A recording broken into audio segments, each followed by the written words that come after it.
तो जैसे आपने बताया रेडियो जॉकी में आप मिमिक वगैरह भी करते थे। हाय नोबिता, तुम्हारा दिमाग तो खराब नहीं हो गया है? अपने काम को इतने अच्छे से करो कि लोग चिल्ला चिल्ला के बोले कि ये काम करवाना इसी से करवाओ। इससे अच्छा कोई कर नहीं सकता। ज़्यादातर स्टोरी टेलर्स हैं, वो किसी दूसरे की कहानी बताने की कोशिश करते हैं। आप अपनी कहानी, अपने एक्सपीरियंसेस शेयर कीजिए। अगर आप कोई वीडियो बना रहे हैं और वीडियो के थ्रू स्टोरी टेलिंग कर रहे हैं, आप शुरुआत के 30-40 सेकंड में उसको एक आइडिया दे दीजिए आप क्या देने वाले हैं। आजकल लोगों के पास इतना समय नहीं है। मैंने ज़िंदगी में कभी किसी भी चीज़ में हार नहीं मानी है। Even if I fail today, I will get up tomorrow. और ये एटीट्यूड आपके अंदर होना चाहिए।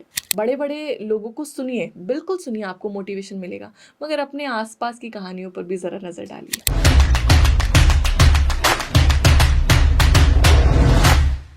हाय guys, this is Shreyansh Goyal, welcome to my YouTube channel. तो आज हमारे साथ बहुत ज़्यादा स्पेशल गेस्ट है, पुनादन तुषारिका है। वो राइटर है, एंटरप्रेन्योर है। तो आज हम उनसे ढेर सारी बातें करेंगे। हाय तुषारिका, आप कैसे हो? हाय श्रेयांश, आई एम गुड। आप कैसे हैं? मैं भी बहुत बढ़िया हूँ। Thank you so much for inviting me here. बहुत कुछ बात करेंगे, बहुत कुछ सीखने के लिए मिलेगा। Thank you so much for coming. आप थोड़ा अपने बारे में बताओगे कि आपने राइटिंग कैसे चालू करी? राइटिंग एक ऐसी चीज़ है जिसे मैं एज अ करियर कर रही हूँ, बट ये बहुत बचपन से मेरे अंदर क्वालिटी थी। तो मैं जब बहुत छोटी थी तो मैं कहानियों की तरफ झुकाव रखती थी। अलग अलग किताबें पढ़ना, कहानियाँ ढूंढना, किस्से ढूंढना, और वहाँ से मुझे समझ आया कि मेरा इंटरेस्ट स्टोरी टेलिंग में है। जब मैं 16 साल की थी, मैंने प्रोफेशनली थोड़ा थोड़ा काम करना शुरू कर दिया था। 16 साल से स्टार्ट कर दिया था? Yes yes, I was 16 when I realise that this is what I love doing. अब मैं इसे प्रोफेशन में कन्वर्ट करूँगी या नहीं, ये नहीं पता था, बट आई स्टार्टेड राइटिंग। मैंने चीज़ों को डॉक्यूमेंट करना, वो सब चीज़ें शुरू कर दी थी।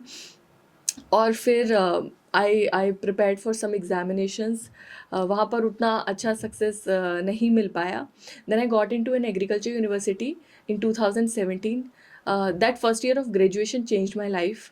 When I stepped in the college, मैंने पहले दिन डिसाइड कर लिया था कि पास में जो फेलियर्स है ठीक है, एग्ज़ाम में फेलियर्स है ठीक है, पर ज़िंदगी में फ़ेल नहीं होना है। सो अब कुछ अलग करना है।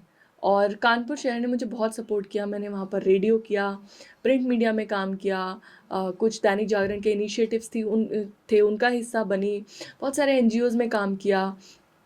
और धीरे धीरे करके हर जगह जहाँ भी मैं कुछ भी करने जाती थी, लोग मेरी राइटिंग को बड़ा अप्रिशिएट करते थे। तो मुझे रियलाइज़ हुआ कि मुझे अब इसको एज अ प्रोफेशन करना चाहिए। Then I got some films जहाँ मुझे रिसर्च करने का मौका मिला। I worked with Saurabh M Pandey, who is a very good writer, जिन्होंने कश्मीर फाइल्स, ताशकंद फाइल्स जैसी मूवीज़ में काम किया। उनके साथ मैंने असिस्ट किया, और फिर ऐसे धीरे धीरे करके जर्नी बढ़ती गई, and today I am here. तो आपने जैसे बताया कि आप रेडियो जॉकी से स्टार्ट किए थे एंड अभी फिल्म्स के लिए भी आपने राइटिंग करी है, तो ये जर्नी कैसी रही? सो मैंने लाइफ में ना एक चीज़ की हमेशा, आई केप्ट ऑन लर्निंग। मुझे ये फ़र्क नहीं पड़ता कि इससे आउटपुट क्या मिलेगा, अगर कुछ सीखने को मिलेगा तो ठीक है, चलते हैं। बहुत यंग एज की मैं बात बताती हूँ आपको श्रेयांश।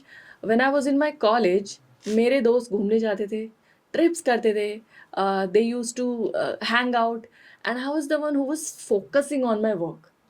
और ये हम्म। हैबिट मेरे अंदर बचपन से थी, आज भी वो वाली हैबिट मेरे अंदर है। तो जब मैं फर्स्ट ईयर में थी, तो एक बहुत खूबसूरत किस्सा मैं आपको बताती हूँ, कैसे एक पल ज़िंदगी इंसान की बदल सकता है। तो हमारे कॉलेज में एक ग्रुप था, उसका मैं हिस्सा थी, मैं वहाँ लिखती थी। और मैं रेडियो सुनती थी। रेडियो में एक आरजे है, आरजे शेबा, कानपुर में बड़ी मशहूर है, उनका शो आता था। एक दिन मैं सड़क से गुजर रही थी अपने एक दोस्त के साथ, तो आरजे शेबा का शो चल रहा था वहाँ पे। तो मैंने बोला उसको कि हमको अपने सीनियर्स को बुलाना चाहिए, इनसे बात करना चाहिए, कुछ अच्छा करेंगे इनके साथ। तो मैंने अपने सीनियर को कॉल किया, ही सेड दैट मैं नहीं आ पाऊँगा। तो मेरे फ्रेंड ने बोला आपने उनको क्यों कॉल किया, तुम क्यों नहीं जा रही? मैंने कहा I am not confident enough, मैं क्या बात करूँगी उनसे। ही सेड तुम जाओ। वो लगभग बहुत पतली सी सड़क थी, इस पार से उस पार जाने में ना बहुत हिम्मत लगी श्रेयांश, बहुत हिम्मत लगी। बट मैं वहाँ गई एंड आई जस्ट वेंट, और मैंने बोला कि आपकी आवाज़ ना पूरा कानपुर सुनता है, आप बहुत कुछ अच्छा कर सकते हो, मैं आपके साथ कुछ करना चाहती हूँ। शी टुक माई नंबर, और मैं वापस हॉस्टल गई। हॉस्टल जाके मैंने अपनी सिस्टर, मेरी सिस्टर अपने फ्रेंड्स के साथ बैठी थी, मैंने बताया ऐसे ऐसे हुआ। एक्साइटमेंट में, यंग थी मैं तो, बहुत एक्साइटेड थी। तो एवरीबडी लाफ्ड ऑन मी। वो पहला दिन था जब मैंने लोगों का कि वो हंसी सुनी जो शायद अच्छी नहीं लगी मुझे। अरे ऐसा थोड़ी ना होता है, they will not call you, तुम्हारे जैसे पता नहीं कितने मिलते होंगे उन्हें। एक दिन मैंने वेट किया, 2 दिन किया, 3 दिन वेट किया, वो एक एक दिन ना एक एक साल जैसा लगता था। मैं वेट करती थी कि शायद कॉल आएगा। Third day when I got a call, I went there और मैंने वहाँ पे इंटरव्यू दिया और उन्होंने मुझे एज एन इंटर्न, क्योंकि मैं फर्स्ट ईयर में थी, बहुत यंग थी, तो उन्होंने मुझे एज एन इंटर्न रखा और आरजे शिबा ने मुझ पर ट्रस्ट दिखाया। मैंने सीखा वहाँ पर बहुत कुछ। फिर रेडियो में जाने से नेटवर्क बनने लगा, लोग मिलने लगे। वहीं पर लोग प्रमोशंस करने आते थे, बहुत सारे लोग अपने शोज़ के लिए, कोई फिल्म्स के लिए, कोई किसी चीज़ के लिए। वहाँ से मुझे नेटवर्क मिलने लगा। फिर मैंने उस नेटवर्क को धीरे धीरे लेवरेज किया और आर्ट ऑफ राइटिंग था तो कोलैबोरेशन में कन्वर्ट हुआ एंड देन तो धीरे आप ये धीरे। बताओगे कि जैसे रेडियो में आपने काफ़ी काम करा, तो उससे आपको स्टोरी टेलिंग में काफ़ी ज़्यादा हेल्प मिली क्या? एब्सोल्युटली, रेडियो सबसे मुश्किल काम है क्योंकि देखो वहाँ रिकॉर्डिंग नहीं होती है, आप जो कुछ भी कर रहे हो लाइव हो रहा है, आप वहाँ थोड़ी भी मिस्टेक नहीं कर सकते। That is the most difficult job. तो जब मैंने रेडियो में काम किया तो मुझे इम्पोर्टेंस फील हुआ कि लोगों से किस तरह से बात की जाती है, कैसे ह्यूमन साइकोलॉजी को समझा जाए। जब आप रेडियो में काम करते हो ना, रेडियो में आप हमेशा ध्यान देना, सुबह बजने वाले गाने और शाम को बजने वाले गाने बिल्कुल अलग होते हैं, क्योंकि राइट। मॉर्निंग की जो साइकोलॉजी है, जो मूड है, वो मोटिवेशनल है और इवनिंग की जो साइकोलॉजी है, जो मूड है, वो रेस्ट करने वाला, थोड़ा सा रिलैक्सिंग। थोड़ा रिलैक्स करने वाला होता है। So this is how I learn a very basic psychology की चीज़ें वहाँ से। और फिर स्टोरी टेलिंग भी सीखा क्योंकि आरजेस बहुत बढ़िया स्टोरी टेलिंग करते हैं। लोगों को उसी वक्त, उसी पल, उसी कॉल पे बांध के रखना, उनसे एक एक्सटेम्पोर के लेवल पे बात करना, मतलब यू डोंट नो कि अगला अगला स्टेटमेंट क्या होगा, बट स्टिल आप बात कर रहे हो। कट शॉर्ट, उसमें कुछ भी नहीं है, nothing is recorded, it's all live. So वहाँ से एक्चुअली मैंने बहुत कुछ सीखा। यस, स्टोरी टेलिंग काफ़ी पावरफुल टूल है, right? Absolutely, I always say. तो हम जब बहुत छोटे थे श्रेयांश, तो हमें कहानियाँ सुनाई जाती थी। जब हम धीरे धीरे बड़े हुए तो वो कहानियाँ किताबों में कन्वर्ट हो गई। जब हम और बड़े हुए तो वो एजुकेशनल बुक्स नॉवेल्स में कन्वर्ट हो गई। आज भी आप देखेंगे ना, दुनिया के सबसे हाईली सक्सेसफुल लोग अपने बिजनेस में स्टोरी टेलिंग का सहारा लेते हैं, हेल्प लेते हैं लोगों के दिमाग तक, दिल तक पहुंचने के लिए, और किताबें भी पढ़ते हैं। ओके। अगर मैं बात करूँ, एक इंसिडेंट होगा कि पहला आपने जो स्टोरी टेलिंग किया है एंड आपको लगा वो इम्पैक्टफुल है, ये मैं इस करियर में जा सकती हूँ, वो कौन सा इंसिडेंट था? सो देखिए, स्टोरी टेलिंग का मतलब सिर्फ ये नहीं है कि आप कहानी ही सुना रहे हैं। स्टोरी टेलिंग का मतलब है कि आप अपनी कहानी को किसी भी तरह से बता सकते हैं। मैं तो अच्छी कविताओं को भी स्टोरी टेलिंग मानती हूँ। तो मैं आपको एक इंसिडेंट बताती हूँ। मैं आई was in the first year of my graduation और कानपुर में एक ओपन माइक हुआ था। वहाँ पे मेरे कुछ सीनियर्स गए और मैं उन्हें सपोर्ट करने गई थी। मैं कविताएं लिखती थी। तो वहाँ पर जब इवेंट पूरा ख़त्म हो गया तो उन्होंने बोला कि कुछ ऐसे लोग भी होंगे जिन्होंने अपनी कविताएं लिखी होंगी, पर यहाँ सुनाई नहीं, कौन है वो लोग। तो मेरे दोस्त ने बोला कि तुम जाओ, तुम अपनी कविता सुनाओ। तो मैंने कहा कि पता नहीं पसंद आएगी कि नहीं आएगी। तो तब मैंने एक कविता लिखी थी, मैं क्या देखता हूँ, it was my first poetry, और मैंने वो वहाँ पर पढ़ी। वो पोइट्री ने मुझे इतनी पहचान दी, वहाँ लोगों ने चुप होकर उसे सुना और उसके बाद मुझे इनविटेशंस आने लगे, लोग कविताएं पढ़ने के लिए बुलाने लगे। वो कविता कहानी बयां करती है एक इंसान की, जो सोसाइटी की कुछ ऐसी चीज़ों को देखता है जिसे लोग नज़रअंदाज करते हैं। And that day I realise, वो रियली, मतलब मैं अच्छा लिखती हूँ, लोग सुनना पसंद करते हैं। और उसके बाद मैंने बहुत जगह उस कविता को पढ़ा है, आप इंटरनेट पे भी उस कविता को सुन सकते हैं, मैंने कई मंच पर उसको पढ़ा है। वो दिन आई रियलाइज समथिंग जिसने मेरे माइंड को बिल्कुल डिफरेंटली शेप कर दिया, और वहाँ से मेरी स्टोरी टेलिंग की एक्चुअल जर्नी स्टार्ट हुई। फिर मैंने पहले कविताओं के थ्रू स्टोरीज लोगों को बतानी शुरू की, फिर पब्लिकली बात करके लोगों को बताना शुरू किया, और अब किताबों के थ्रू हम बता रहे एंड हैं। ये कौन से साल में आपने स्टार्ट करा था? ये आई थिंक 2017 लास्ट या 18 स्टार्टिंग की बात है। ओके। जी। एंड आप स्टोरी टेलिंग में, अगर मैं बताऊँ, मेरे को एकदम बेसिक से जानना है कि स्टोरी टेलिंग में क्या ज़्यादा इंपॉर्टेंट होता है? कैरेक्टर ज़्यादा इंपॉर्टेंट होता है, इमोशन होता है, या कुछ और होता है? देखिए, स्टोरी टेलिंग में सबसे ज़्यादा ज़रूरी होता है विजन। ओके। आप क्या बताना चाहते हैं। कई बार कहानी में आपको किसी कैरेक्टर की ज़रूरत नहीं है, हम्म। राइट। अगर कोई व्यक्ति किसी बादल की कहानी बता रहा है, कोई कैरेक्टर नहीं चाहिए। एयर की कहानी, हवा की कहानी हो सकती है कि वो कैसे अलग अलग जगह जाती है, अलग अलग लोगों से मिलती है, अलग अलग बातें सुनती है। क्या आपने कभी इस नज़रिए से सोचा है, आज हमारे आसपास एयर है, वो एयर सब कुछ सुन रही है जो हमारे साथ हो रहा है, घटित हो रहा है, जो हम बात कर रहे हैं, उस चीज़ का इम्पैक्ट उस पे पड़ता होगा। अगर उसके अंदर इमोशन होते उन मॉलिक्यूल्स के अंदर, वो क्या सोचते होंगे कि श्रेयांश तुषारिका से क्या बात कर रहा है, तुषारिका अपनी जर्नी फिर बता रही है, ये जर्नी तो मैं पहले भी सुन चुकी हूँ कहीं और। तो ये इट्स अबाउट विजन, आप चीज़ों को किस नज़रिए से देखते हैं। फिर डेफिनेटली अगर आपको एक हीरो ऑफ द स्टोरी चाहिए तो कैरेक्टर भी होना चाहिए, उसमें प्लॉट होना चाहिए, कहानी में इमोशंस होने चाहिए। इमोशंस ज़रूरी इसलिए हैं क्योंकि ह्यूमन माइंड और ह्यूमन ब्रेन और ह्यूमन हार्ट दोनों इमोशंस महसूस तो करता ही करता है, परसीव भी करता है। अगर मैं आपसे खुशी से बात करूं तो आप धीरे धीरे धीरे अच्छा फील करने लगेंगे, और अगर मैं आपसे अग्रेसिव होकर बात करूं, आपकी बात का जवाब ही ना दूं ठीक से, तो आप धीरे धीरे डाउन फील करने लगेंगे, शायद आप इंटरेस्ट लूज कर जाएं in this conversation also. So this is how emotions impact your communication, चाहे आप एज एन ऑथर अपनी बुक के थ्रू कर रहे हैं, चाहे आप एज ए डायरेक्टर अपनी फिल्म के थ्रू कर रहे हैं, चाहे आप एज अ स्पीकर अपनी स्पीच के थ्रू कर रहे हैं। अगर मैं बताऊं कि मैं स्टोरी बुक तो स्टार्ट कर देता हूँ लेकिन मैं उसको ख़त्म नहीं कर पाता हूँ, तो क्या नरेटिव्स होना चाहिए स्टोरी बुक में कि वो मैं उसको स्टार्ट करूँ और मैं ख़त्म भी करूँ, तो एक इंटरेस्टिंग प्लॉट होना चाहिए, राइट? तो उसके बारे में थोड़ा बताओगे? तो जनरली जब हम स्टोरी टेलिंग करते हैं ना, तो हम शुरुआत में बहुत एक्साइटेड होते हैं कि यार मैं ना कहानी ऐसे शुरू करूँगा, ऐसे शुरू करूँगा। उसका पहला चैप्टर दूसरा चैप्टर तक हमें पता होता है क्या लिखना है, वो तीसरे से कहानी छूटनी शुरू होती है, और एंड तो कई बार बहुत सारे ऑथर सोचते ही नहीं है। आपको स्टोरी को ना इक्विवेलेंट तरीके से देखना है। It should be like stairs. आपने कभी ऐसा देखा है कि एक सीढ़ी में एक स्टेयर बड़ी हो दूसरी छोटी हो? नहीं ना, सारी बराबर होती है, तभी आप शायद मंजिल तक अपनी पहुंच पाएंगे या जहां आपको पहुंचना है। वैसा ही होता है हमेशा, जो बेसिक स्ट्रक्चर होता है ना कहानी का, उसमें हर चैप्टर पे आपको इक्वल ध्यान देना है। ऑथर सबसे बड़ी गलती या स्टोरी टेलर सबसे बड़ी गलती ये करते हैं, शुरुआत में तो 10 चीज़ें बता देंगे, इतने लोग आएंगे, ये होगा, ये कैरेक्टर है, ये मिड का क्या, एंड का क्या, they don't even think about it. तो सबसे पहले आप अपने बेसिक स्ट्रक्चर पे काम कीजिए, आप स्टार्टिंग से लेके एंड तक स्ट्रक्चर को इक्विवेलेंट तरीके से ड्रॉ कीजिए, और उसके बाद फिर उसमें उतार चढ़ाव, कहाँ कैरेक्टर्स को डालना है, कहाँ कैरेक्टर के इमोशन को डल करना है, कहाँ स्पीच उसकी लाउड होनी चाहिए। स्पीच का मतलब आपकी किताब भी बोलती है। आप बहुत मुंशी प्रेमचंद की किताबें पढ़िए कभी, आपको लगेगा कि आप उस जगह जी रहे हैं। सबसे मुश्किल काम किताब के थ्रू किसी इंसान को इमेजिन करवाना है, क्योंकि फिल्म में क्या है, आपके सामने मान लीजिए एक मैंने येलो कलर का दुपट्टा डाला है, आपको बताने की ज़रूरत नहीं, आप दिख रहा है आपको।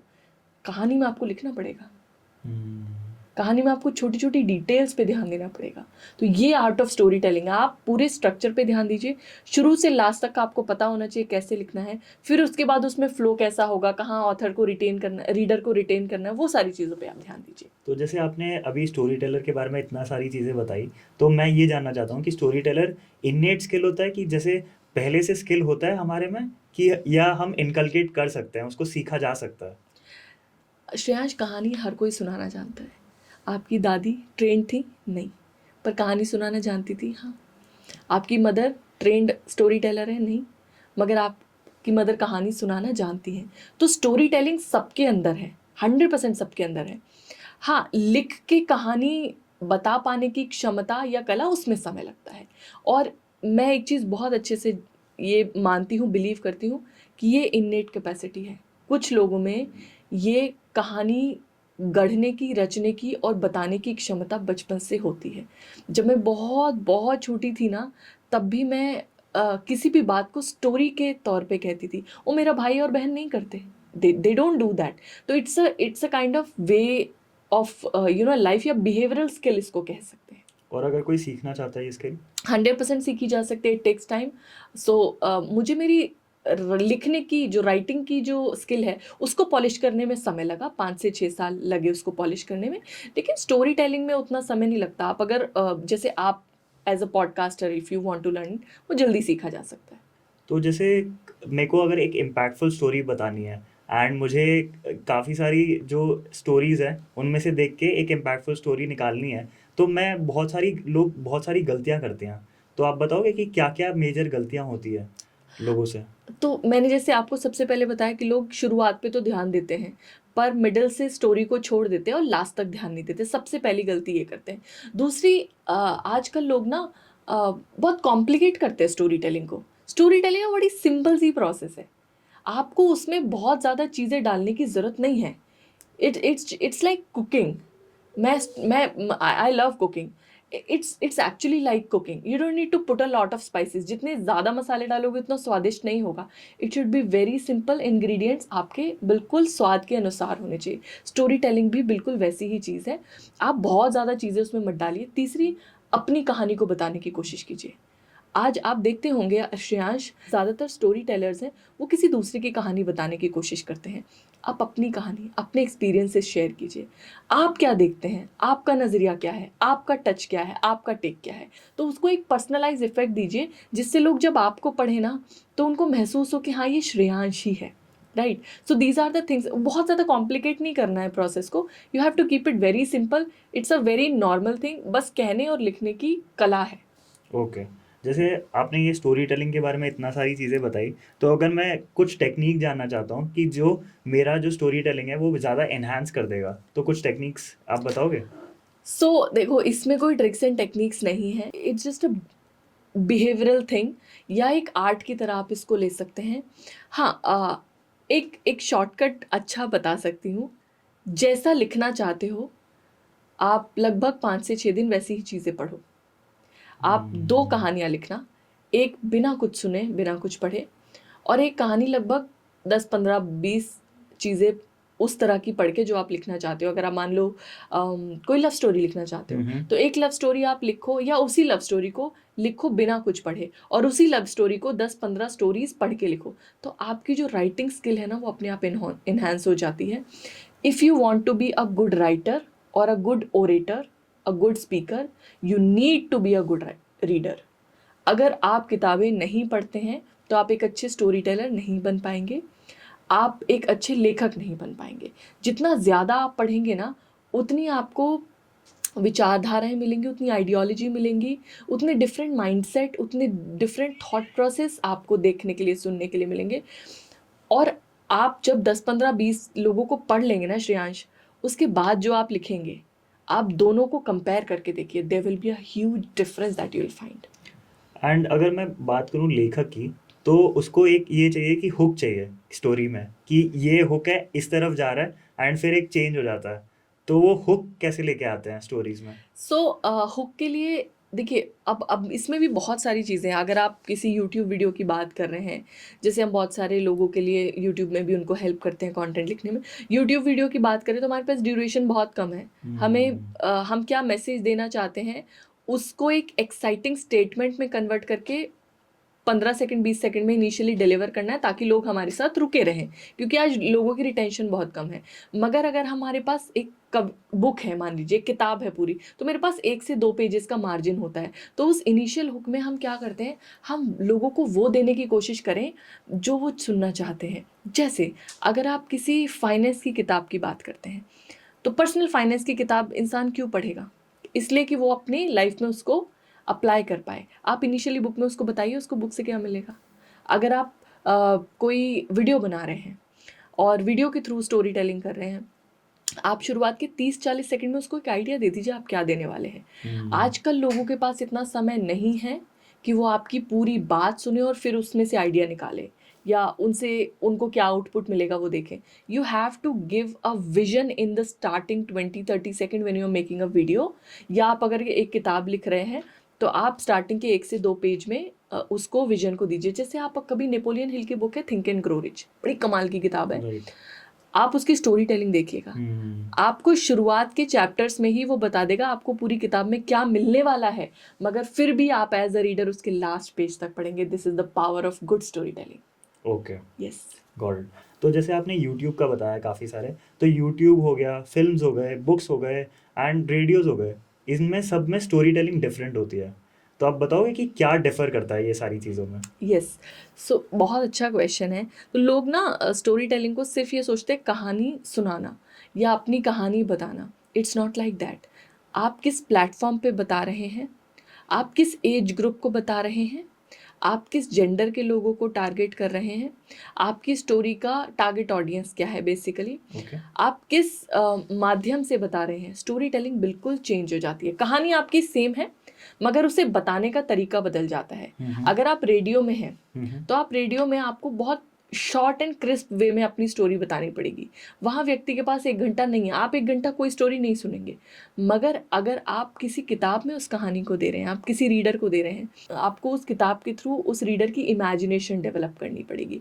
अगर वही आप किसी फिल्म के थ्रू दे रहे हैं, वहाँ आपको सिनेमैटिक प्रीव्यू पे ज़्यादा ध्यान देना पड़ेगा।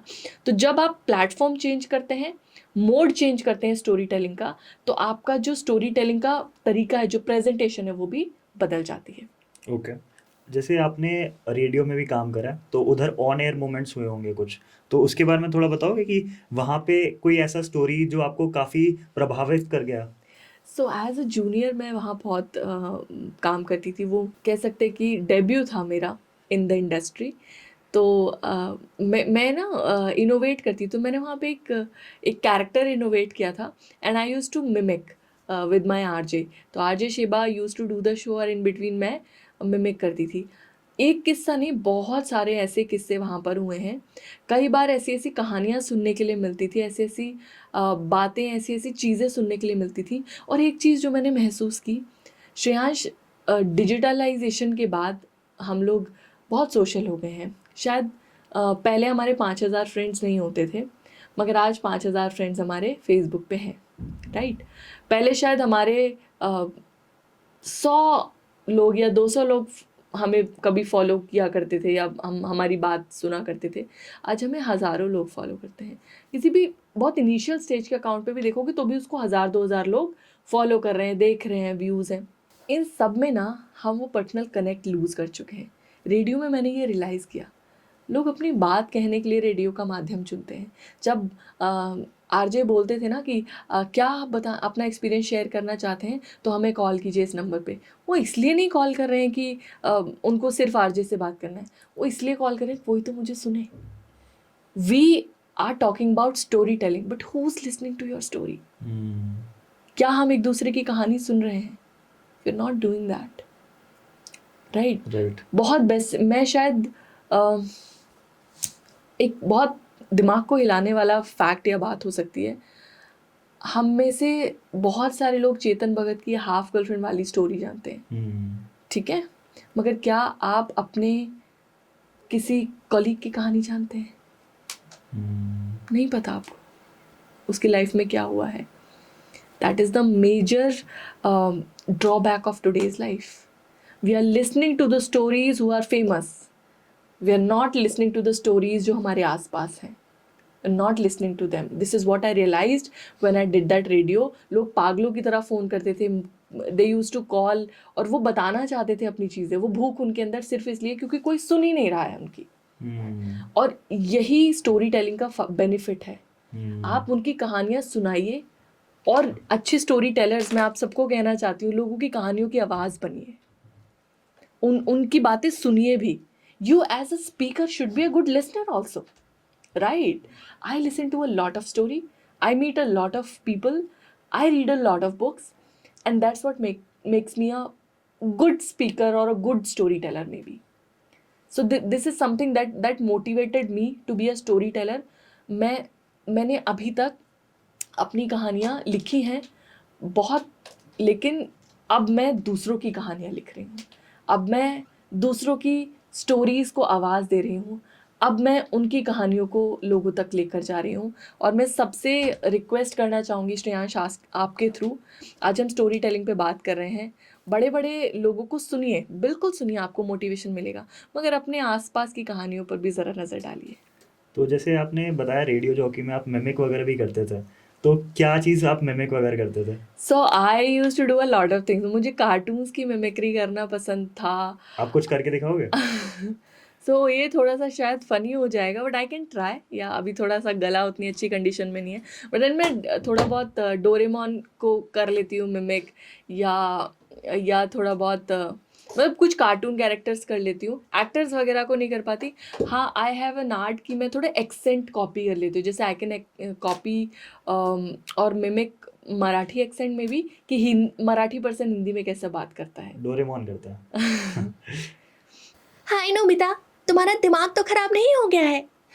I think maybe something like this, because my throat is not in a very good condition. But ऐसा कुछ हम कर सकते हैं। ये काफ़ी बढ़िया था। तो जैसे स्टोरी टेलिंग जो रेडियो में होता है वो डिफरेंट होता है, जो हम वॉइस के थ्रू करते हैं वो डिफरेंट होता है, और जो हम बुक्स के थ्रू करते हैं वो डिफरेंट होता है। तो रेडियो वाला जो होता है वो क्या चीज़ बताना चाहते हैं हम? अगर मैं रेडियो में करना चाहता हूँ तो मैं क्या चीज़ बताऊँ? सो अगर आप रेडियो की बात करते हैं ना, रेडियो में आज की बात होती है, अब भी क्या चल रहा है, what is going on today. तो अभी अगर शहर, तो रेडियो क्या होता है, रेडियो में सिटी के लोगों को ज़्यादा टारगेट किया जाता है। अभी अगर मैं कानपुर के सिटी में हूँ, कानपुर शहर में हूँ, तो मैं बात करूँगी आज कानपुर में बारिश हुई है दोस्तों, क्या चल रहा है आपके शहर में, और क्या आप भी ट्रैवल कर रहे हैं। अगर बाइक वाले हैं तो अपना हेलमेट वेलमेट घर से लगा के चलें, और अगर आप मुझे सुन रहे हैं किसी गाड़ी में किसी कार में बैठे हुए, तो थोड़ा मौसम के साथ साथ एक ज़बरदस्त चाय की चुस्की भी ले लेनी चाहिए। तो something like this, you know, they try to tell a story which is happening around you. So you know, you are in Kanpur city, Kanpur में बारिश हो रही है, आप गाड़ी में हो, you will connect. So radio का पूरा गेम ही कनेक्शन का है। अच्छा। You have to connect with them at the moment. But when it comes to book, so book की स्टोरी टेलिंग का एज कुछ भी हो सकता है। इनफैक्ट लोग पुराने किस्से पढ़ना ज़्यादा पसंद करते हैं। आप किताबों में देखेंगे कभी भी बहुत नई चीज़ों के बारे में, if it is not informational और एजुकेशनल बुक, तो बात नहीं होती है। जब किस्सों की बात आती है तो लोग पुराने किस्से सुनना ज़्यादा पसंद करते हैं। But when it comes to radio, उनको आज की बात चाहिए। ओके। आज क्या हो रहा है मेरे शहर में, आज क्या हो रहा है मेरी ज़िंदगी में, आज क्या हो रहा है देश में, राइट।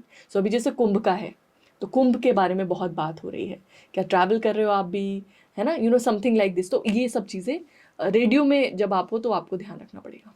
तो जैसे आपने बोला कि पुरानी चीज़ लोग पसंद करते हैं, तो पुरानी फ़िल्में भी आ रही हैं, जैसे वापस थिएटर में लग रही हैं। तो आप बताओगे, आप फ़िल्मों में भी काफ़ी ज़्यादा काम कर चुके हो, तो बताओगे क्या कैसा यस, एक्सपीरियंस रहा? यस। तो श्रेयांश, मैंने बहुत यंग एज में फ़िल्मों में काम किया था, और मैंने सौरभ एम पांडे सर के साथ काम किया। उनके जितने भी प्रोजेक्ट्स अच्छे रहे हैं, मैंने उसमें असिस्ट किया है।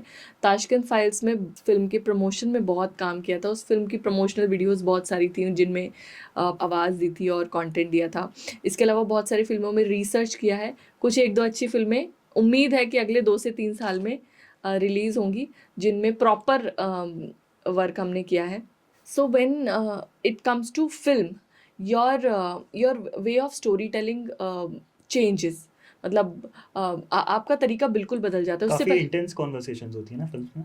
एब्सोल्युटली। और मैं हमेशा ना पॉलिटिकल या फिर रिसर्च बेस्ड में रही हूँ। उसमें तो सब्जेक्ट में बहुत इन डेप्थ में जाना पड़ता है।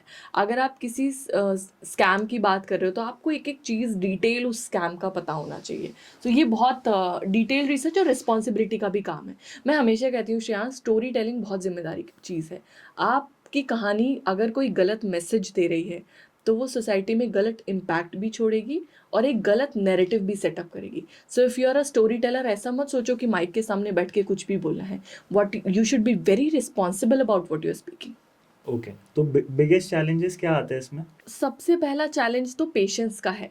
ओके। मुझे 5 से 6 साल लग गए पॉलिश करने में इस स्किल को।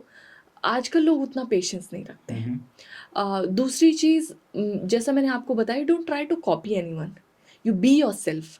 वो चीज़ लोग बहुत लैक करते हैं। तीसरी चीज़, आज लोगों के पास किस्से कहानियाँ हैं बट बहुत लिमिटेड है।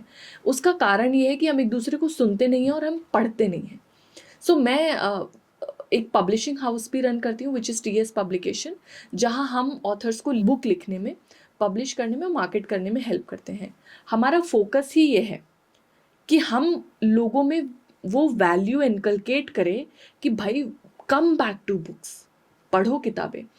आपने बड़े बड़े लीडर्स को सुना होगा जो हमेशा कई बुक्स का नाम लेते हैं कि that, you know, this book changed my life, this book made me realise what I want to do, this book gave me my purpose.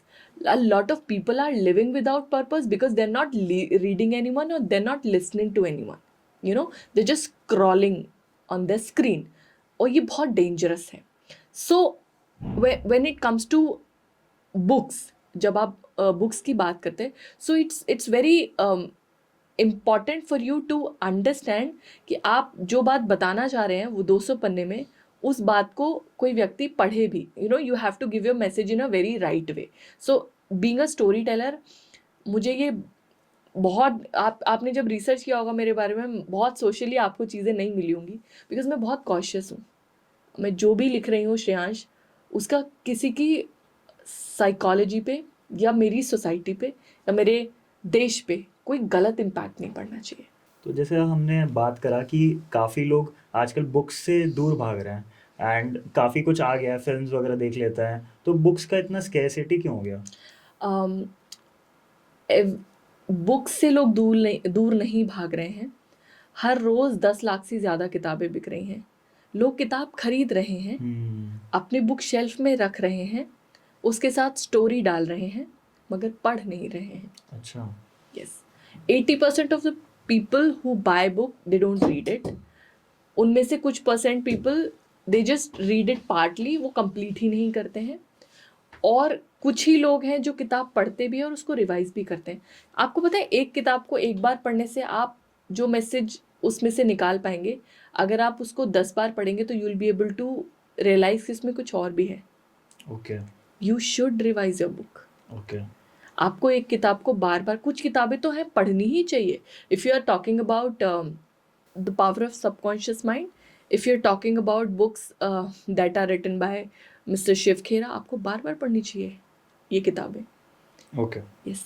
Got it. तो अगर आप ये बताओगे कि टीएस मीडिया और टीएस पब्लिकेशन भी चला रहे हो, तो आप क्रिएटिव इंडस्ट्री से आप एंटरप्रेन्योरशिप भी ले रहे हो, तो उसके बारे में थोड़ा बताओगे कि ये ट्रांजिशन कैसे आया? सो देखो, आप कितने भी बड़े आर्टिस्ट हो, आपको कितना कुछ भी आता है, you have to earn for your bread and butter. So जब मैंने लिखना शुरू किया था तो मुझे ये रियलाइजेशन नहीं था कि मैं इसे कभी बिजनेस में कन्वर्ट कर पाऊंगी या नहीं। बट मैं ऑलरेडी काफ़ी सारे प्रोजेक्ट्स में किताबें लिखने में लोगों को हेल्प कर चुकी थी। तो मुझे ये रियलाइजेशन हुआ कि मार्केट में एक बहुत बड़ा लूप होल है। बहुत सारे हमारी जो इंडस्ट्री है ना, when it comes to Indian industry, हमको वेस्टर्न ऑथर्स को पढ़ना पड़ता है ज़्यादातर सब्जेक्ट्स पे, क्योंकि इंडिया में जो दिग्गज है ना, जो बढ़िया दिमाग वाले लोग हैं, वो अपने काम में इतने व्यस्त है कि उनके पास किताब लिखने का समय नहीं है। I have a very huge experience of this different fields. मैं मीडिया में काम किया है, मैंने इंडिया के टॉप कोचेस के साथ काम किया है, तो वो सारा नॉलेज मैं यूटिलाइज करती थी अपनी बुक्स में। तो मुझे रियलाइज़ हुआ कि why not convert it into a business, let's do it. और जो मेरे क्लाइंट्स हैं उन्होंने मुझे मोटिवेट किया कि Tusharika, you are doing great, आपने हमारे लिए इस बुक को लिखने में हेल्प किया है। शायद हम ये प्रोसेस 1 साल में कर पाते, बट आपके साथ हमने ये प्रोसेस 2 महीने 3 महीने में कंप्लीट किया है। उन्होंने मोटिवेट कर कर के मुझे इस एंटरप्रेन्योरशिप की जर्नी में भेजा और आज results are absolutely wonderful. I never thought of doing business, I always wanted to follow it as a passion. But अगर आपका पैशन प्रोफेशन में कन्वर्ट हो सकता है तो आई थिंक इसमें कोई प्रॉब्लम वाली बात नहीं है, इट्स अ गुड थिंग। दोनों ही जगह, टीएस मीडिया में भी, टीएस पब्लिकेशन में भी, हम स्टोरी टेलिंग के माध्यम से लोगों तक आपकी बात पहुंचाने का काम करते हैं। वहाँ हम यूट्यूब के लिए, इंडस्ट्रीज़ के लिए एडवर्टीजमेंट्स हो गया या कुछ ऐसी प्रमोशनल चीज़ें, ये सब करते हैं। टीएस पब्लिकेशन में हम सिर्फ और सिर्फ ऑथर्स पे फोकस करते हैं। वो लोग जो अपनी इंडस्ट्री में अच्छा काम कर रहे हैं, जिन्होंने एक लंबा समय दिया है अपनी इंडस्ट्री को, एक्सपर्ट हैं, अपनी फील्ड का अच्छा एक्सपीरियंस रखते हैं, उनको बुक कैसे लिखना है, उसको कैसा पब्लिश करना, मार्केट करना है, we do everything for them. उनका विजन होता है, उनकी स्टोरी होती है, बट हम उन्हें बताते हैं कि इसको किताब में कैसे कन्वर्ट करें। अच्छा। यस।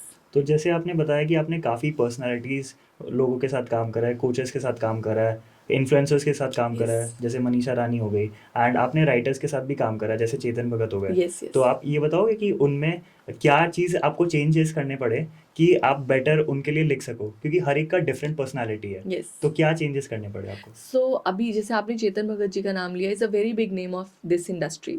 अभी recently with collaboration with our partner, हमारे कोलैबोरेटिव पार्टनर हैं टाइम्स अपलॉड, उनके साथ हमने एक इवेंट किया था जहाँ हमने चेतन भगत सर के साथ 20 बुक्स लॉन्च किए। और ये हमारा पहला इवेंट था, it was an experiment. Chetan Bhagat sir ने सारी बुक्स देखी and he was so happy to see those books। यार अलग अलग सब्जेक्ट्स के ऊपर इतनी कमाल की किताबें हैं। और जब वो अनवील कर रहे थे ना, मैं आपको वीडियो फोटोज दिखाऊंगी, वो भी खुश थे and those authors were also very happy कि भाई हमको इंडस्ट्री के लीडर के साथ हमारी बुक अनवील हुई है। तो ये अप्रिसिएशन जो हमें मिला ना, that somewhere kind of motivated us. And Manisha Rani हो गई, इनके साथ मैंने उनकी बुक में हेल्प किया है। और इसके अलावा if you talk about various people जो बहुत अच्छा काम करे, जैसे मैंने अभी हमारे डॉक्टर जितेश शेट्टी हैं, he is a very senior good dermatologist. We have our author doctor Chirag Bharadwaj, he is a veterinary surgeon. उनकी किताब हमने उनको लिखने में हेल्प किया है। वो बहुत दिन से ना पेट लवर्स के लिए एक बुक लिखना चाह रहे थे, and he was having a booklet 80 pages का। तो मैंने कहा सर, बोले इसको पब्लिश करना है। मैं कहा सर इसको छाप के क्या करेंगे, लोग इतना टाइम नहीं है लोगों के पास कि वो पढ़ें। मैंने कहा let's convert it into a story. He said ये तो इन्फॉर्मेशन है, कैसे कन्वर्ट होगा। फिर हम उनके साथ 1-2 सेशन में बैठे, डिस्कशन किया, and he was convinced after 2 sessions कि तुषारिका लेट्स डू इट। और अभी वो बुक हम लोग क्रिएट कर चुके हैं। सो इन बड़े बड़े लीडर्स के साथ काम करने में ना मज़ा भी आता है, अलग अलग कहानियाँ भी सुनने के लिए मिलती है, और एक बहुत अच्छा एक्सपीरियंस मिलता है। तो आप बताओगे कि इतने सारे लीडर्स के साथ आपने काम किया, तो वैल्यूएबल लेसन्स क्या-क्या सीखा आपने? सबसे बड़ी चीज़ तो all of them have struggled a lot in their life. इन सभी लोगों ने, मतलब people want to be Mahendra Singh Dhoni, बहुत अच्छी चीज़ है, पर उसके जैसा मेहनत करना भी सीखो। जितने भी मैंने टॉप लीडर्स के साथ काम किया है ना श्रेयांश, सबसे पहली चीज़ उन्होंने बहुत मेहनत की है। उन्होंने टाइम दिया और पेशेंस। कोई भी ऐसा पर्सन नहीं था जिसको रातों रात सक्सेस मिली हो। All of them have given 8, 5, 10, 12 years to their industry. And third thing is their confidence. Shreyansh, आप और मैं दिन में 10 बार भी बोलेंगे ना आप अपना काम नहीं कर सकते, ये लोग इतने स्ट्रॉन्ग माइंडसेट के, they will keep on doing it. Hmm. This is what I have learn, कि अगर आपको अपनी इंडस्ट्री का बाप बनना है ना, you have to be very confident about what you are doing. आपका विजन आपके माइंड में क्लियर होना चाहिए, दुनिया को दिखे ना दिखे, they don't care about it. And all of them are doing revolutionizing things, बहुत अच्छा कर रहे हैं अपनी फील्ड में। सो ये हम भी इनके साथ काम करके सीखते हैं। मेनी टाइम सबके माइंड में डाउट आता है कि हम जो काम कर रहे हैं वो अच्छा होगा कि नहीं होगा। We are into business, there is a lot of competition in the market, but then what makes us different is the way I do storytelling, is maybe the way I think, is maybe the way I perceive this world, and tell them your story or my story or anyone's story, वो अलग हो सकता है। सो ये 3-4 चीज़ें, और भी बहुत कुछ सीखा इनसे। मतलब मैं तो सबको सजेस्ट करती हूँ, इंटर्नशिप भी करने को मिले ना तो इंडस्ट्री लीडर्स के अंडर करो, यू लर्न अ लॉट। वो आपसे बहुत काम कराएंगे, मगर वो जो सिखाएंगे ना वो आप कहीं नहीं सीख सकते। Got it. एंड काफ़ी सारे राइटर्स अभी भी स्ट्रगल कर रहे हैं क्रेडिबिलिटी लाने के लिए, तो आपने क्या डिफरेंटली करा? सो मैंने कुछ भी अलग नहीं किया। It's because of the support system that I could develop. So I always focused on learning. सबसे पहले लोग अर्निंग्स के बारे में सोचते हैं, but I was the one जिसने सबसे पहले लर्निंग के बारे में सोचा। मैं इस प्रोजेक्ट में सीख क्या सकती हूँ, मुझे मिलेगा क्या नहीं, मैं सीख क्या सकती हूँ। तो वो सीखने वाली जो क्षमता थी ना, शायद उसकी वजह से एक अच्छा नेटवर्क बन पाया।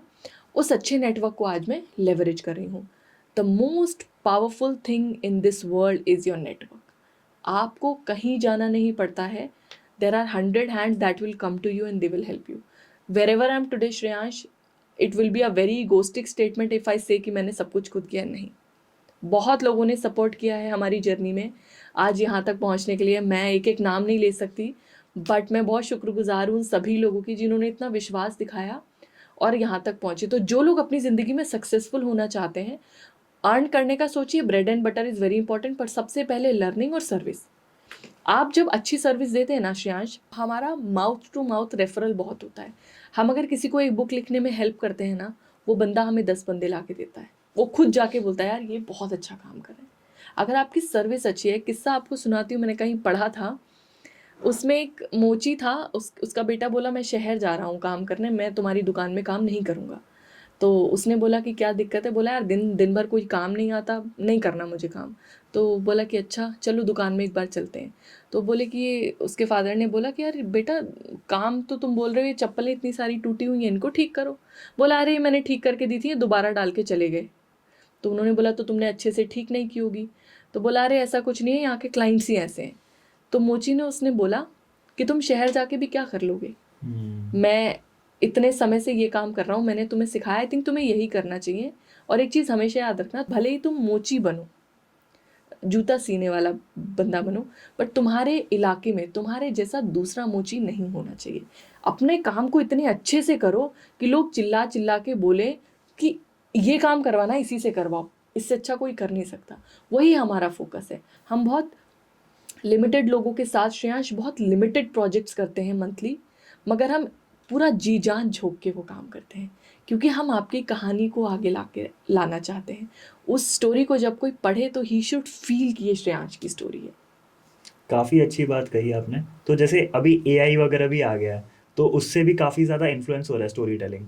तो आप उसके बारे में बताओगे कि ह्यूमन राइटर्स रिप्लेस हो जाएंगे या लॉन्ग फॉर्म कंटेंट चलेगा, मतलब क्या आगे फ्यूचर क्या लाई करता है?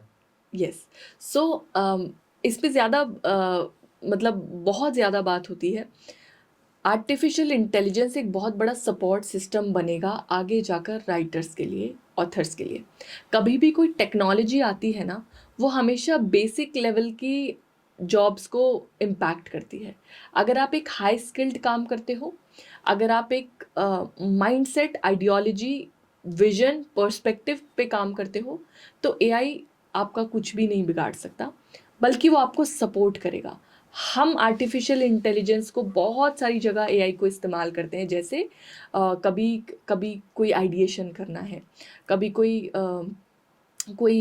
कुछ रिसर्च करना है, वी यूज़ इट। मगर मगर स्टोरी, अगर आज मेरी जगह यहाँ पे एक रोबोट बैठा होता, तो क्या आप ऐसे ही सुनते? नहीं। शायद नहीं।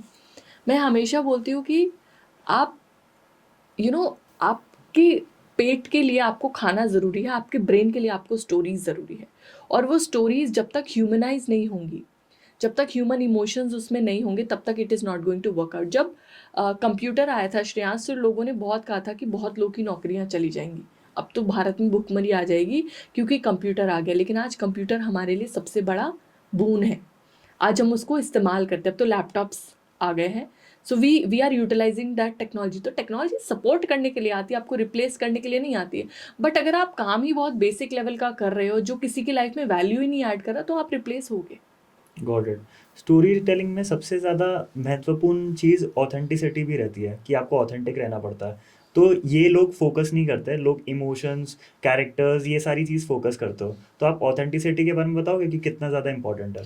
सो ऑथेंटिसिटी का मतलब स्टोरी टेलिंग में होता है real. It should be you.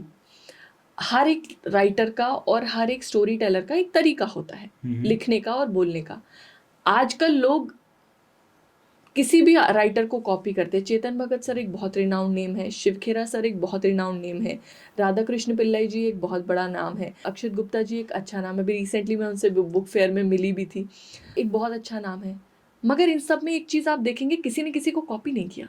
They have their original thoughts. Inspiration लिया। उन्होंने इंस्पायर, हाँ definitely they got inspired. But Chetan Bhagat sir को अक्षत गुप्ता जी ने तो फॉलो किया होगा, बट उनको तो कॉपी नहीं किया, उन्होंने अपने तरीके से लिखा। सो जब तक आप, if you will be you, then only you will be authentic. अब आप किसी और की तरह बनने की कोशिश करोगे, देन आप अपनी ऑथेंटिसिटी वहीं लूज कर दोगे। तो आप ये मत सोचो कि आप जो लिख रहे हो वो किसी को इंटरेस्टिंग लगेगा या नहीं लगेगा, या मैं इसकी तरह लिख के, नहीं नहीं, जो आपको लिखना है, जो आप बताना चाहते हो वो बताओ। और लोग ना कॉम्प्लेक्स स्टोरीज पसंद नहीं करते, उनको सादा सिंपल कहानियाँ पसंद है। Okay. They want very simple stories. इसीलिए आप देखोगे कभी कभी ऐसी फिल्में आती हैं जिनमें बड़ी साधारण सी कहानी और हिट हो जाती हैं, क्योंकि लोगों को वही पसंद है। हम अपने माइंड में ये सोचते हैं कि इसको ऐसे करता हूँ, ऐसे करता हूँ। नहीं, सिंपल स्टोरी सुनाइए, अपनी कहानी सुनाइए, अपने तरीके से सुनाइए, यू विल बी ऑथेंटिक। अगर मैं आपको अनलिमिटेड रिसोर्सेज दे दूँ आज, तो आप कौन सी स्टोरी सुनाना चाहोगे देश में? So if it comes to story तो नहीं, बट कुछ लोग हैं जिनसे मैं बहुत इंस्पायर होती हूँ, जिनके बारे में मैंने पढ़ा है। जैसे मैं बहुत इंस्पायर होती हूँ रानी लक्ष्मीबाई की कहानी से, और मुझे वो बहुत पसंद है। That she was such a strong lady. मतलब इतनी मजबूती कि आपके सामने सैकड़ों लोग खड़े हैं और आप फिर भी सीना तान के खड़े हो। औरतों को लोग कमज़ोर समझते हैं, बट उन्होंने कितनी स्ट्रेंथ अपनी दिखाई वहाँ पे। तो उनकी कहानी मैं बहुत पढ़ती हूँ। मतलब वो एक ऐसी कहानी जिसे मैं बार बार बार पढ़ती हूँ कि कैसे वो रानी बनी और कैसे सिंहासन मिला, फिर 1857 का युद्ध कैसे उन्होंने लड़ा। मुझे हिस्टोरिक स्टोरीज़ बहुत पसंद है। मतलब मैं ऐतिहासिक कहानियाँ, भारत का इतिहास पढ़ना बहुत बहुत पसंद करती हूँ। म्यूज़ियम्स विज़िट करना, ये सब चीज़ें मुझे बहुत पसंद है।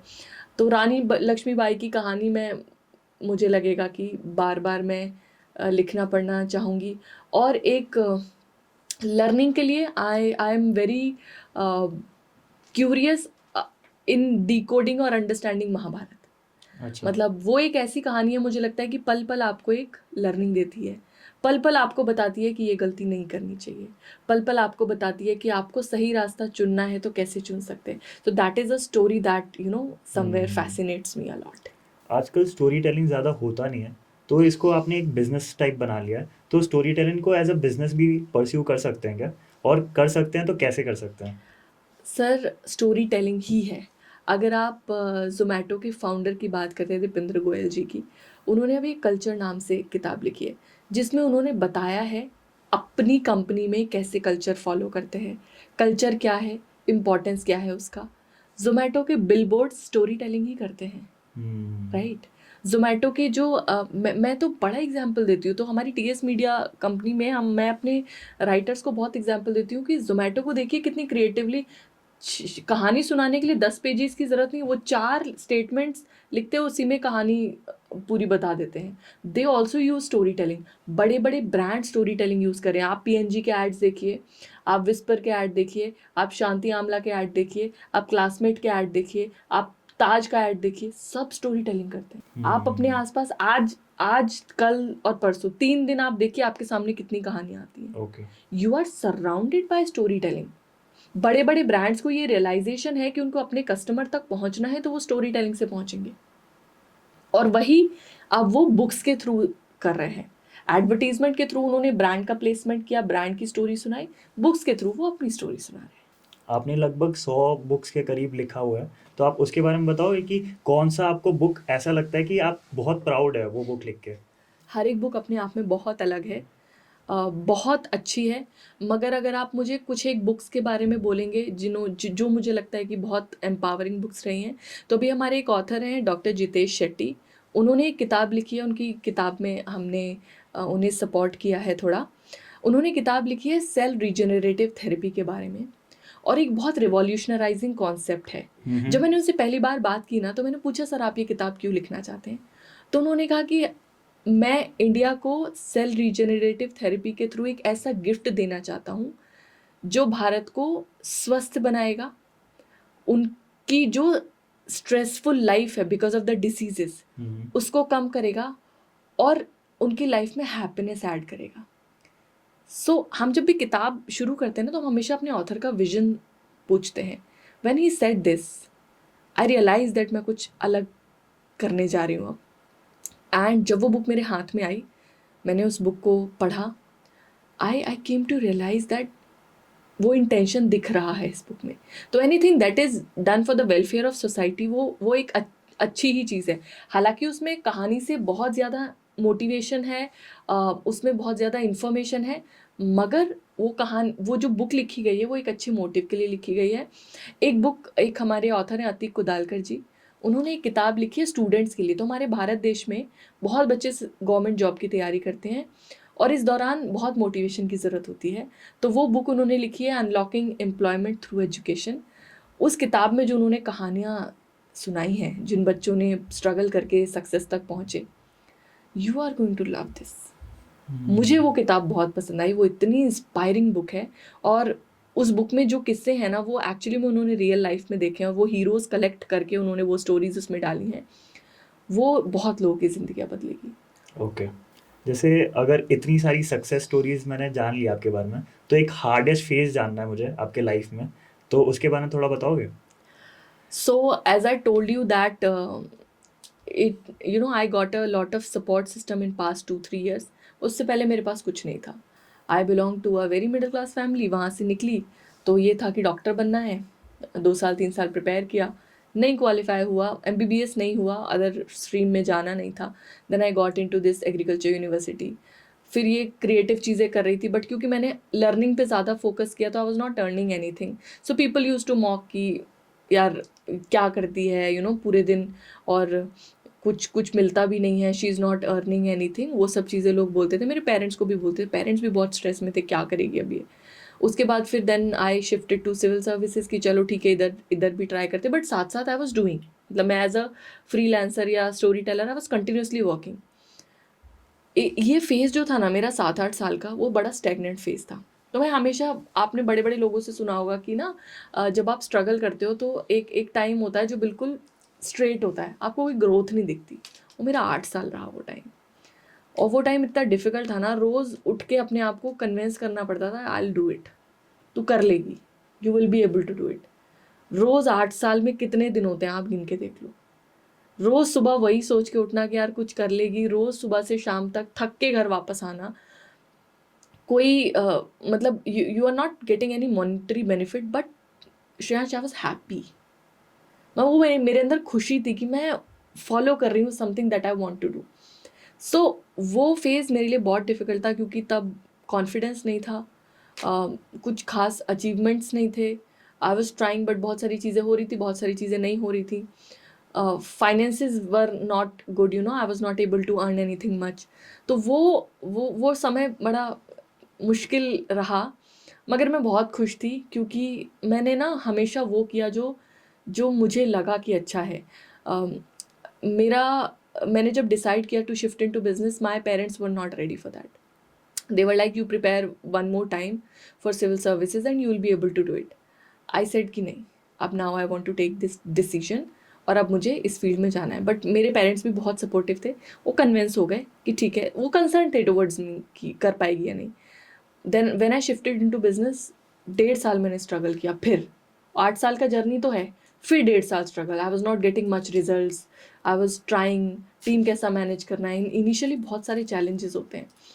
अब पिछले कुछ समय से चीज़ें अच्छी हैं, तो वो 8-9 साल देना, पता नहीं भगवान ने कहाँ से वो हिम्मत दी। आज मुझे लगता है कि अगर मैंने गिव अप कर दिया होता तो शायद आज मैं श्रेयांश के सामने नहीं बैठी होती। आपका एक सक्सेस मंत्र बताओगे? यार मैं अभी बहुत हाईली सक्सेसफुल नहीं मानती हूँ खुद को, मगर डेफिनेटली लोग बहुत कुछ चीज़ों को अप्रिशिएट करते हैं जो मैंने सीखा है कुछ। सबसे पहले मैं चीज़ मैंने अपने फादर से सीखी है, ड्रीम बिग। मेरे पिताजी ने मुझे कभी छोटे सपने नहीं दिखाए। उनकी जेब में कभी 100 रुपये भी थे तो उन्होंने मुझे 1000 रुपये की बातें बताई। उन्होंने हमेशा, मतलब किसी भी इंडस्ट्री में, वो पता है मुझे किसका एग्जाम्पल देते थे, जब मैं 6-7 साल की थी, लता मंगेशकर का। She was the legend in her industry. तो वो हमेशा मुझे ऐसे लोग कहा कि तुम ना देखो लता मंगेशकर ने क्या किया है, देखो किरण बेदी को देखो। तो he has always given me example of those empowering women. He never wanted to make me a weak person. तो मैंने उनसे सीखा बड़े सपने देखना। मेरे पिताजी ने कभी छोटे सपने देखे होंगे पर मुझे दिखाए नहीं कभी। आज भी मुझसे ये चीज़ कहते हैं जब भी फ़ोन पे बात होती है कि बेटा वो पूरा आसमान तुम्हारा है और मैं पीछे खड़ा हूँ, तुम पंख फैलाओ और उड़ो। मेरा father says something like this, it the journey becomes very easy. अब फिर ऐसा लगता है ना कि पहाड़ भी सामने है तो पार कर जाएंगे, क्योंकि पीछे पेरेंट्स खड़े हैं। दूसरी चीज़ जो मैंने सीखी ना, never give up. I am the person who never give up. मैंने ज़िंदगी में कभी किसी भी चीज़ में हार नहीं मानी है। Even if I fail today, I will get up tomorrow. और ये एटीट्यूड आपके अंदर होना चाहिए। तीसरी चीज़ जो मैंने लाइफ में सीखी है, मेरी फ़िलॉसफी है, सही गलत भी हो सकती है, अगर आप किसी चीज़ को बार बार ट्राई कर रहे हो और वो नहीं हो पा रहा है, then try to shift somewhere else. आप देखिए लोग 10-10 साल एक इंडस्ट्री में नॉक करते करते ख़त्म कर देते हैं। Specifically when it comes to government exams, it's good to give exam, but आपको अंदर से पता है कि आप ये कर पाओगे या नहीं कर पाओगे। अगर आपको लग रहा है that you are not, you know, आप बहुत सारे स्टूडेंट्स हैं जो उतना समय नहीं देते, नहीं दे पाते पेरेंट्स के प्रेशर में। Don't do this. You are not doing wrong with your parents, you are doing your wrong with your self. You should know if you will be able to do it or not. If you're not able to do it, shift yourself. I knew that शायद may be किसी stage पे civil services में मैं crack ना कर पाऊँ, तो I shifted towards business. But जो मैंने वहाँ से लर्न किया, that I am using here. एक चीज़ जो मैं हमेशा मानती हूँ, लोग एजुकेशन को बहुत मॉक करते हैं। With your platform I would like to say, education empower people. Whatever I'm doing today, it's all because of the good education that I got from my parents, from my school, from my university, and from my surroundings. और आज भी what I'm getting out of you is, you know, you are educating me, I'm educating you. This is education. Education is not reading a book या किसी exam में पास होना, it's learning from your surroundings also, it empowers you.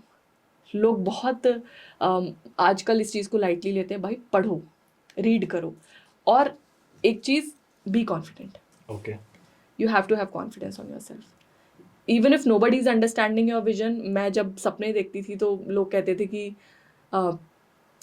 ऐसा होता है क्या, आज वैसा हो रहा है। So you should have a very clear vision और डेली उसके लिए उठ के काम करो, कॉन्फिडेंस रखो, पेशेंस रखो। 5 से 6 कोई इंडस्ट्री लीडर नहीं है जिसने 5-6-7 साल अपनी इंडस्ट्री को नहीं दिए। बहुत लंबे समय तक आपको स्टेगनेंट दिखेगा, सब कुछ ग्रोथ नहीं दिखेगी, पर जब वो पीक आता है ना, बहुत मज़ा आता है। वो जो डेली आप अपनी ग्रोथ देखते हो in monetary terms, in social terms, in everything, वो बहुत मज़ेदार है और उसके लिए आपको 6 से 7 साल काम करना पड़ेगा। आप कुछ सजेशन देना चाहोगे एंटरप्रेन्योर्स को जो अभी स्टार्ट कर रहे हैं या जो स्टोरी टेलिंग में आ रहे हैं, उनको कोई सजेशंस? सो स्टोरी टेलर्स को मैं यही बोलना चाहूँगी, ऑथेंटिक रहिए, अपनी अपनी कहानी बताइए, या किसी की भी कहानी बता रहे तो अपने तरीके से बताइए। और अगर आप उसको एज अ बिजनेस परस्यू करना चाहते हैं तो 100% करना चाहिए आपको, लेकिन आप क्वालिटी पे कॉम्प्रोमाइज़ मत कीजिए। हमारे so when there are lot of people, जब हमारे पास क्लाइंट्स आते हैं ना तो मुझसे कहते हैं कि आपके कॉम्पिटिटर ये कह रहे हैं।